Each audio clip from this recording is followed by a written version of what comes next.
My extreme pleasure to continue the program by introducing those who will speak this evening. Dwayne Bohac is right here at home in the 138th District. Native of Spring Branch, lives in Spring Branch. Well, actually, born in Northwest, crime-free, I might add, crime-free Northwest Houston. His father fought in the Korean War. I see the police officers agreed with me there. He is, of course, a strong supporter of our veterans and active service members in just about every military function or a chance to honor those who served, be it in the police and the fire sense now as opposed to the military. Dwayne is always there for you. Ladies and gentlemen, Dwayne Bohac, representative of the 138th District. Thank you, Craig. And thank you, Congressman Poe, for putting together this third annual Honor Our Heroes event. I think, Brenda, we were invited to both of them, so I know it's a treat, especially. Brenda represents you guys in the city of Houston. I represent you guys in the state of Texas in Austin, and Ted represents you, Congressman Poe, represents y'all in Washington.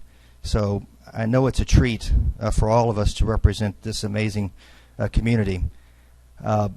Again, it's an honor to be here tonight along with Congressman Poe, Congressman Johnson, Councilmember Stardig, and the true American heroes, you guys.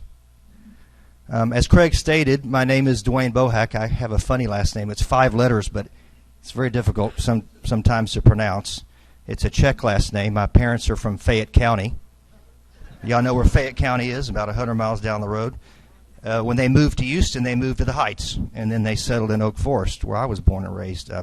I'm a lifelong resident of this district, and I represent District 138 in the Texas House, and there's 150 House members.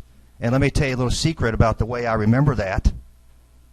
There's 150 chapters in the book of Psalms in the Old Testament. Likewise, there's 150 House members. We have 31 Texas senators in Austin. Likewise, there are 31 chapters in the book of Proverbs in the Old Testament. And those two books are right next to each other. And knowing what I know about Texas and our love for God and country, I don't think that's an accident. What do you think?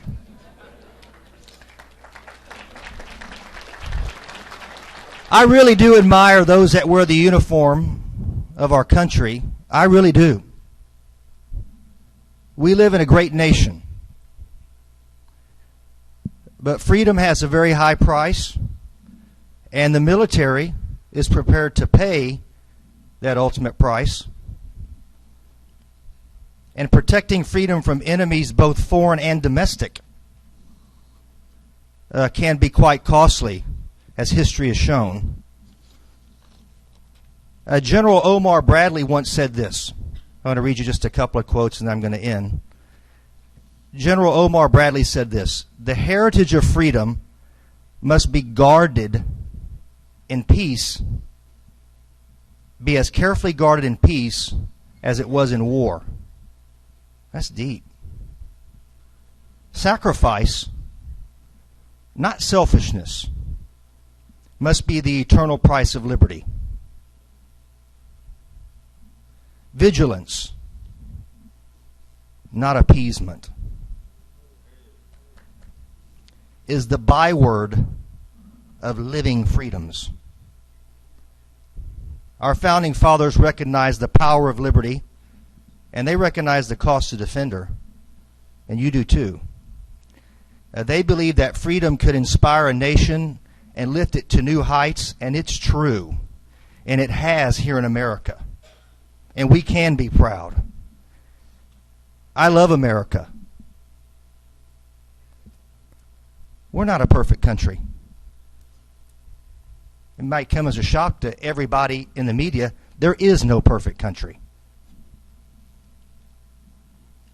But we're as close as you can ever be. America and the military have done more to ensure freedom around the world than any other country in the history of the world. Thank you for that. And when we by the way, when we help another country,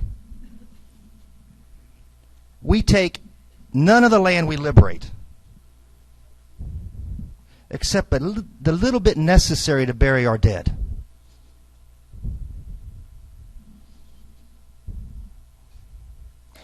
And in this country specifically, we have done more to elevate every single people group that has ever lived here or inhabited this country than any other democratic idea ever has. We're not perfect, but we can be proud of America. Thank you for your service. Thank you for being here tonight. And now on with the program. Thank you.